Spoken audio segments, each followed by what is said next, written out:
or we want to do this, go there, dig a well, and we don't realize and focus on the importance of giving da'wah. The Prophet ﷺ, he's about to establish the first Islamic country on the face of the earth. The first thing he does in the preparation for this, after getting the allegiance from them, is he sends Mus'ab ibn Umair for the da'wah.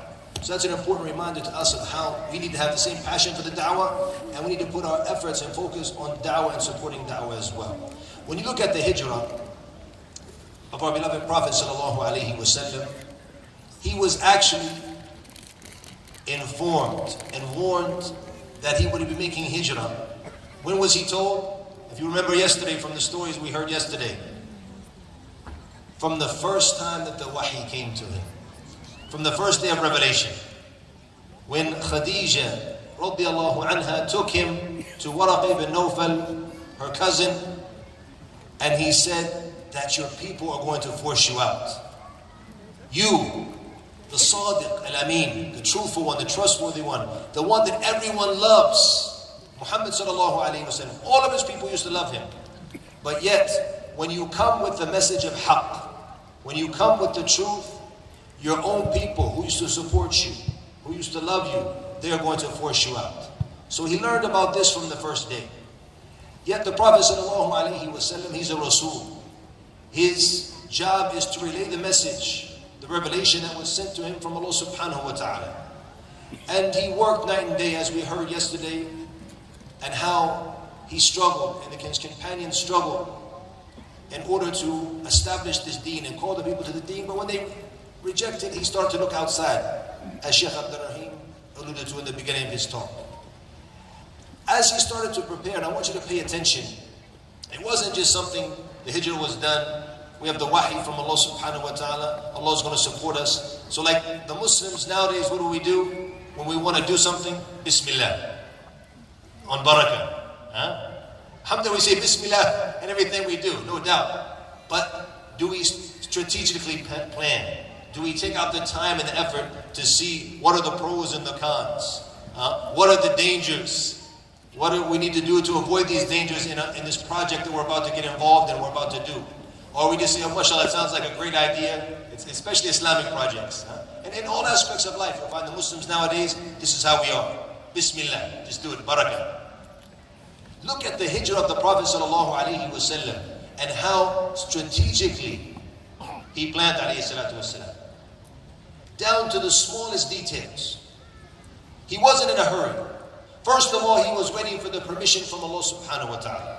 After Mus'ab established some of the da'wah there, and he received the second bay'ah, the allegiance, and the aqaba, the thaniya, the second aqaba, he started to order his companions, radiallahu anhum, to make hijrah to Madinah. And I want you to stop for a minute to reflect, because now we're saying, mashallah, like it's something beautiful, making hijrah with the Prophet sallallahu alaihi wasallam. No doubt it is. But here you're talking about leaving the country that you love. It's something natural. As we see in the Seerah of the Prophet ﷺ himself, when he left Mecca, the hadith is in Sahih al-Bukhari, he turned around and he looked to Mecca and said that indeed you are the most beloved place to me. And if your people weren't forcing me out, I wouldn't leave.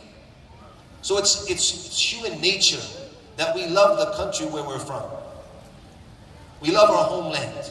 So here the Sahaba, many of them who are wealthy and well off and have a good situation in Mecca, they have their families there, they're forced to leave. From the ones who were forced to leave in the beginning, Abu Salama, who was going to go with his wife Salama and their child, but her family forbid her from making hijrah. What to do? He decided to run with his deen and to make it to Medina. During this time, his family came and said, we're going to take the child. He belongs to us now. And then a fight happened between the two families until the boy was injured. And the child was taken from them, and Salama sat, they said, daily, crying for an entire year until she could make hijrah, eventually to Medina to be with her husband, and later their child was able to join them. So you see the difficulties that they faced when they had to leave the country that they loved. And this is the way of the believer when it comes to the command of Rasulullah sallallahu alaihi wasallam. When the Prophet sallallahu alaihi wasallam orders us to do something, it's from our iman. Our belief as Muslims, it's from our belief, from our iman in La ilaha illallah Muhammadur Rasulullah.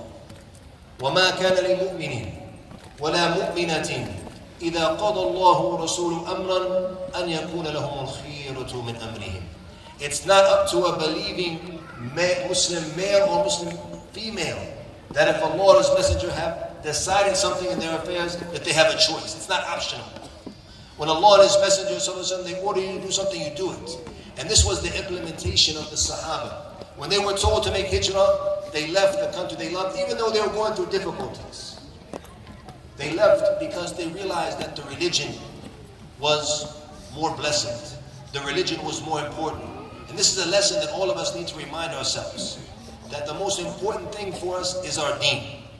And when you want to practice your deen, you're going to be challenged. And that's why it's important we remind a lot of times new Muslims when they accept Islam, we tell them, alhamdulillah, you're going to find something amazing if you stick and you practice your deen. You're going to find the halawa, the sweetness of iman, as Rasulullah sallallahu alaihi wasallam described it as. And there's nothing more beautiful in this life than finding the peace of heart and peace of mind and the sweetness of faith and having true direction in life. Nothing more blessed. But in order to obtain that, like anything in life, you have to work hard for it. You're going to face challenges. I always give the example of those who want to get in shape. And I ask the brothers, how many of the brothers here have six-pack abs? I think most of us have one-packs, huh? How many people have, how many brothers would like to have six-pack abs? If we could just do Bismillah. You go home with six-pack abs. You see, everyone would like to do it. But who's willing to make that effort and work hard for it? To be in the gym, to diet properly, stay away from the foods that are making you fat. It's difficult to do. That's not why many people don't have it. So the same thing when it comes to our deen now. If we really want it, we're going to have to work hard, give up things for it. And one of the beautiful meanings of hijrah that we don't tend to focus on is the hijrah to Allah subhanahu wa ta'ala. We're going to Allah subhanahu wa ta'ala. We're returning to Allah. We're making tawbah to Allah. We're implementing the commands of Allah. All of this is a form of hijrah. And here this hijrah that they're making from Mecca to Medina, it was difficult. It was a challenge, but it was a command from Rasulullah sallallahu alaihi wasallam, so they started to do it. One by one, gradually they would sneak out of Mecca. And there's a famous narration that's mentioned in the books of Seerah that Umar ibn al-Khattab radiallahu anhu, he's the only one who went out and said openly with his weapon, here I am, to make hijrah. However, this narration, when it goes to the isnad, the chain of narration, it's actually da'if, it's not authentic. Even though it's a very famous narration in the books of Seerah, it is not authentic, this narration by Umar al-Khattab. And the correct is that he snuck out like everyone else because it was a serious situation. It was a dangerous situation. And the objective was to make it to Medina to protect themselves and to protect their deen. The Prophet ﷺ started planning early. From what Sheikh Abdul talked to us about Mus'ab, this was all part of the plan. Getting things ready. Once the permission came to the Prophet ﷺ from Allah subhanahu wa ta'ala for him to make hijrah from Mecca to Medina, he started by using our means and doing things to make sure that he threw the enemy off, to make sure that he would cover his tracks, to make sure he would be safe. Starting with when he went to Abu Bakr as-Siddiq. Abu Bakr radiallahu anhu, when he saw all of the other Sahaba making hijrah to Medina, he wanted to go too, but he went and took permission from Rasulullah sallallahu alayhi wa sallam. He said, Ya Rasulullah, should I make hijrah now? And he told him, alayhi salatu wasalam, he said, don't be in a hurry, wait. He said, perhaps you'll have a companion with you. And Abu Bakr radiallahu anhu became very happy with the thought that he might make hijrah with Rasulullah sallallahu alayhi wa sallam. Aisha radiallahu anha, she reported in the hadith, she said that Rasulullah sallallahu alayhi wa sallam came at a time, look at the strategy, look at the planning, my brothers and sisters. I'm the messenger of Allah, Bismillah, Allah is with me, I'm just going to walk and go. He planned, pay attention. He went alayhi salatu wasalam at a time when people weren't in the streets, around the Dhuhr time. when people are going to take their nap, when it's very hot in Mecca, people won't see you. He used to come all the time to the house of Abu Bakr as-Siddiq, but they say early morning, late evening. This time he came around Dhuhr time, when the streets were empty. And he said that Rasulullah sallallahu alayhi wa sallam didn't come at this time except for something very important. He came to the house of Abu Bakr and he said, if you can ask the people in the room, ask them to leave. It's privacy, secret what's about to be said. He said, it's only my daughters. It was Asma and Aisha radiallahu anhuma. The Prophet sallallahu alayhi wa sallam, he said, I've received the permission from Allah to make hijrah. Abu Bakr radiallahu anhu, immediately he said, As-suhba ya Rasulullah. We'll be companions, we'll go together. And Rasulullah sallallahu alayhi wa sallam, he replied to him, As-suhba. We're going to go as companions. Abu Bakr radiallahu anhu, he broke down into tears and started to cry. Aisha radiallahu anha, she said, I never knew until that day that a man could cry out of happiness until I saw my father Abu Bakr radiallahu anhu crying out of happiness that he was going to make hijrah with Rasulullah sallallahu alayhi wa sallam. Abu Bakr radiallahu anhu was ready. He'd been prepared now for 4 months. He said, I have the 2 riding camels ready. Let's go anytime. You say, pick which one you want. The Prophet sallallahu alayhi wa sallam said, Bithaman. He said, I'll take one, but I'm going to pay you back for it. I'm going to pay you for it. And the scholar said that's because he wanted his hijrah to be pure. All for Allah subhanahu wa ta'ala. Even the money he's paying comes from his own pocket, alayhi salatu wassalam.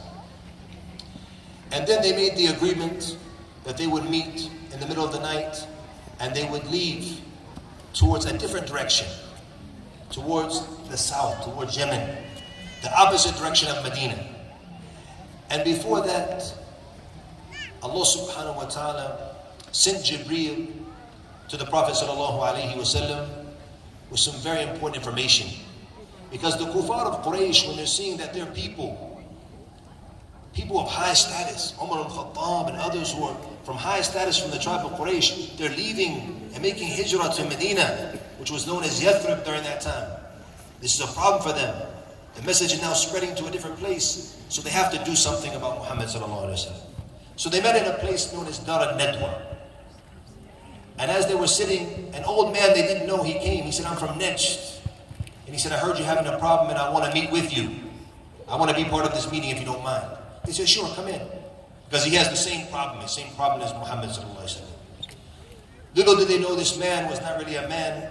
It was Iblis himself, who came as a man to harm Rasulullah sallallahu alaihi wasallam. So as they came up with the first opinion, they said, what we can do, we can kick him out of Mecca, send him to another place, let's just get rid of him and get rid of all the problems he's causing to us. And he said, if you want my opinion, that's a very bad opinion, it's not a good opinion. They said, why is that? He said, he's going to go somewhere else, followers are going to come, people are going to follow his message, and then he's going to come back and he's going to kill you. You have to be careful. It's going to be harmful. He said, yeah, that's right. They said, okay, we can tie him up, put him in a place outside of Mecca, and we'll put him like in a prison, we'll imprison him. And he said, that's not a way either, because people can come outside of the prison and hear his words, and then they will try to free him, and it's going to be more problems. He said, yeah, you're right. And then Abu Jahl, la'anahullah, he came and he said, I have a perfect idea. He said, we'll take from the warriors, like the commandos, the special forces, from the youth, from the strong youth that we have from each one of our tribes, and we'll give them each from the best swords, and all of them will go and they will stab and they will kill Muhammad, they will kill him, and then they will have to spread out the blood money between the different tribes. But you can't blame a certain tribe, it was this tribe's fault, because all of them were involved. And they said, yes, this is the opinion. So they got ready, they got their troops from each tribe, from these youth, get ready to kill the Prophet sallallahu alaihi wasallam. Jibreel came to the Prophet sallallahu alaihi wasallam and warned him, don't sleep in your bed tonight. Ali radiallahu anhu was chosen to be a decoy to sleep in the bed of Rasulullah sallallahu alaihi wasallam. The Prophet sallallahu alaihi wasallam, he left the house and they had already arrived. But he left the house reading the ayat from Surah Yasin, وَجَعَلْنَا مِنْ بَيْنِ أَيْدِيهِمْ سَدًّا وَمِنْ خَلْفِهِمْ سَدًّا فَأَغْشَيْنَاهُمْ فَهُمْ لَا يُبْصِرُونَ. That we put in front of them the barrier, in the back of them a barrier, and we covered them. We covered their vision so they wouldn't see Rasulullah sallallahu alaihi wasallam.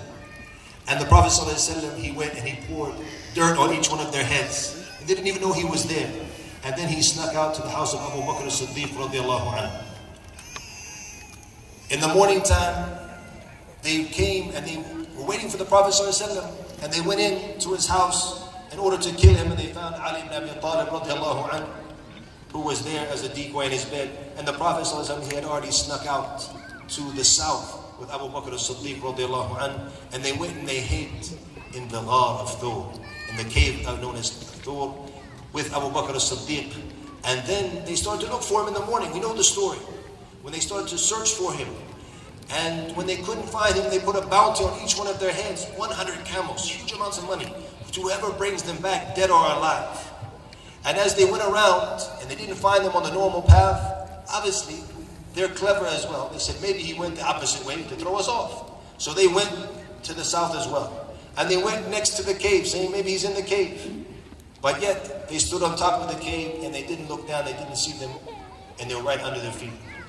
Abu Bakr radiallahu anhu, he's scared, he's nervous, as they're in this cave.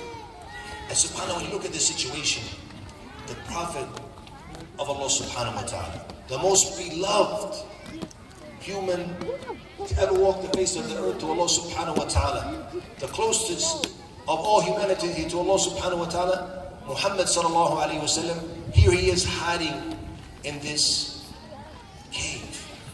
Caves are dirty, caves are dangerous. Even Abu Bakr radiallahu anhu, as he saw some holes, he put his foot on top so nothing would harm Rasulullah sallallahu alaihi wasallam. He was bitten. He was bitten radiallahu anhu from in the cave. This is the situation that Rasulullah sallallahu alaihi wasallam was in. And this, as Muslims, when we read this, here's our beloved Prophet.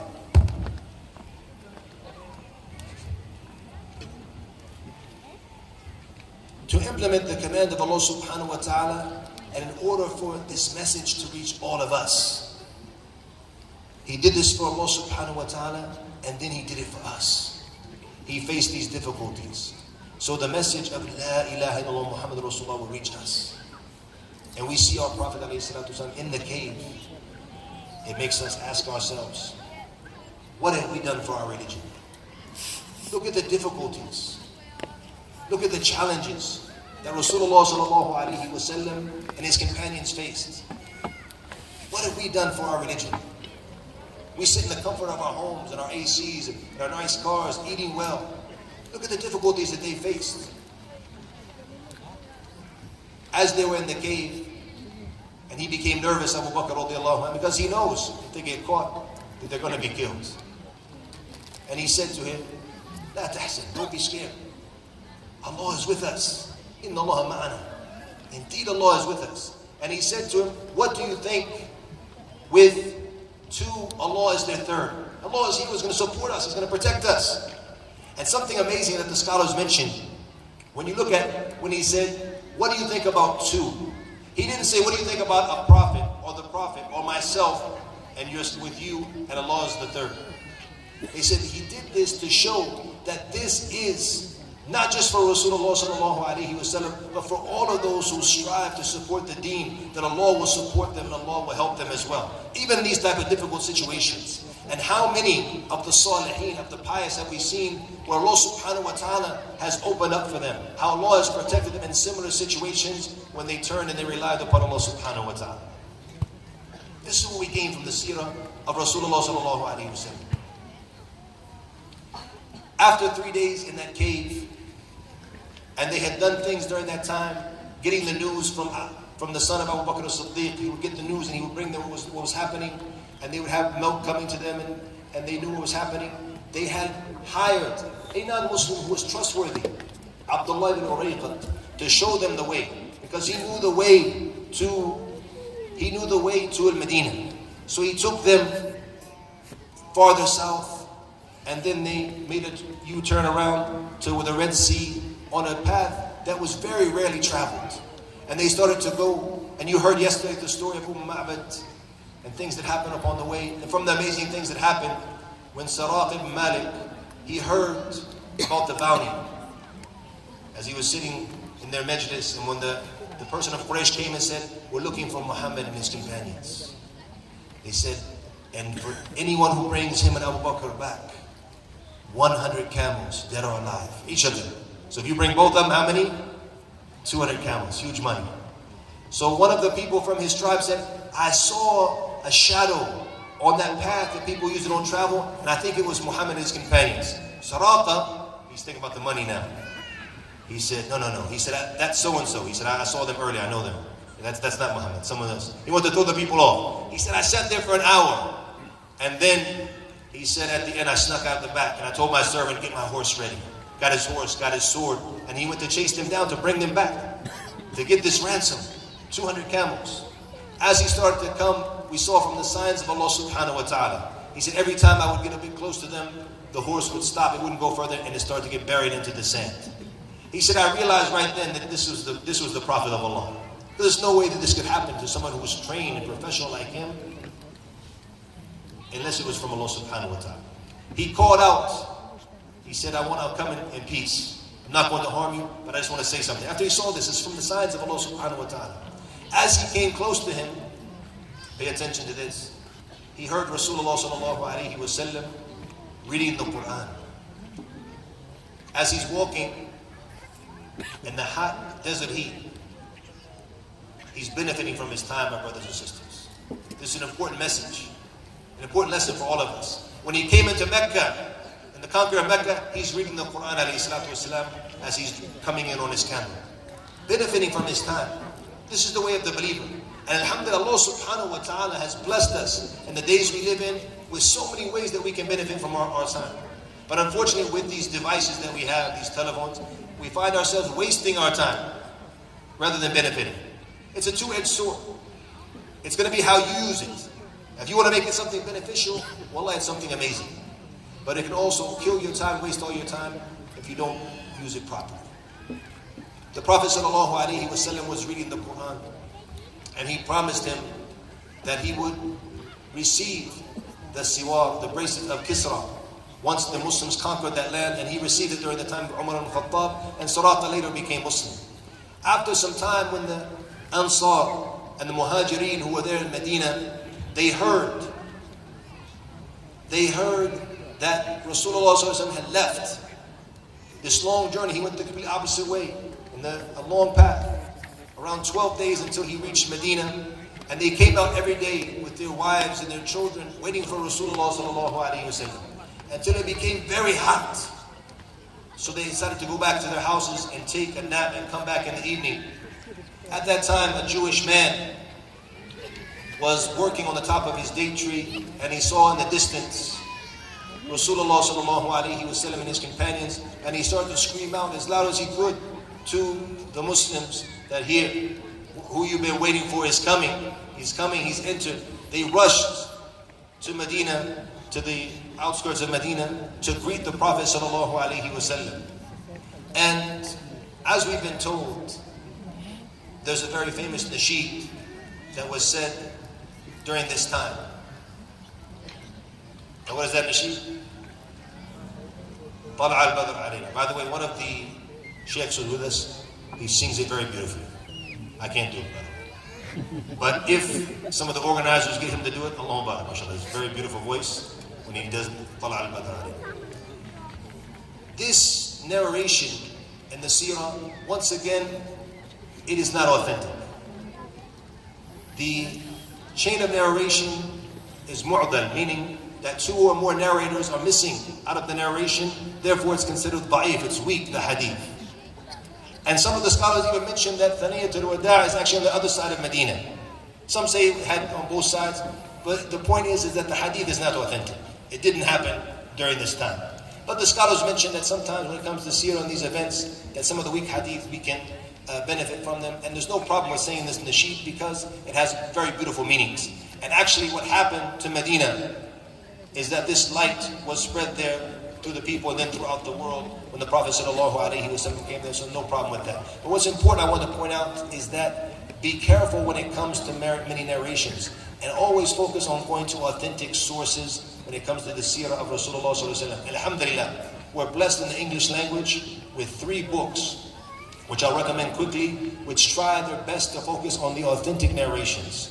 And they are the book of Sheikh Ali al-Salabi, which is in 3 volumes. And also there's another book, I don't know the exact names in English, I know they're in Arabic. Dr. Mahdi Rizqullah also has a book. And then we have Ar-Rahiq al-Maktoum, which all of us know, by Mubarak Furi. All 3 of these books are very amazing, and they focus on the authentic narrations and showing the benefits that you gain from the seerah. But it's important to know that a lot of times, many of these narrations aren't authentic. Like we mentioned about what Omar happened before, that's not authentic.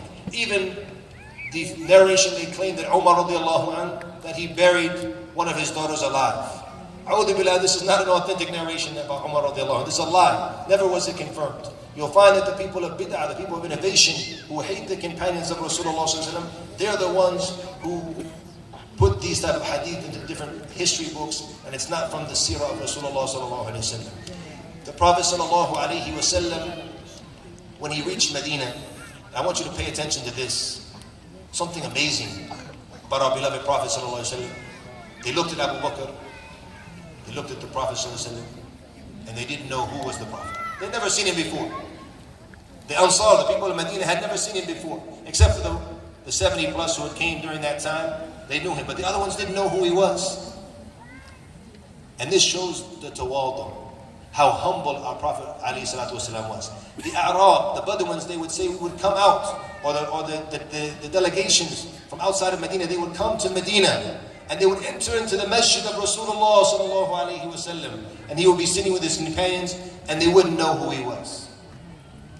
Who is Rasulullah ﷺ? They wouldn't know because he looked just like one of his companions. He wasn't sitting on a throne, getting a foot massage with someone with fans next to him, like the kings. He was sitting on the ground with his companions, alayhi salatu wasalam. Like the time in the story of Umar al-Khattab, his companions who took him as the uswa al-hasana, as the good example. And they followed in his footsteps, alayhi salatu wasalam, when they came in and they were looking for this amazing Khalifa who was taking over the earth with the Muslim empire during that time. Umar al-Khattab, Amir al-Mu'mineen. Where is he? He's sleeping in the corner, on the dirt ground, with no guards around him. This is the way of the Prophet sallallahu alaihi wasallam. So simple, so humble. And then, as the heat was very severe, Abu Bakr as-Siddiq radiallahu anhu started to put a cloth to cover the head of Rasulullah sallallahu alaihi wasallam, to take some of his clothes, some of his garments, and to cover the head of Rasulullah sallallahu alaihi wasallam from the extreme.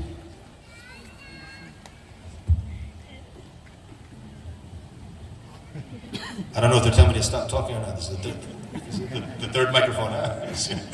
I'm at the end anyways. No.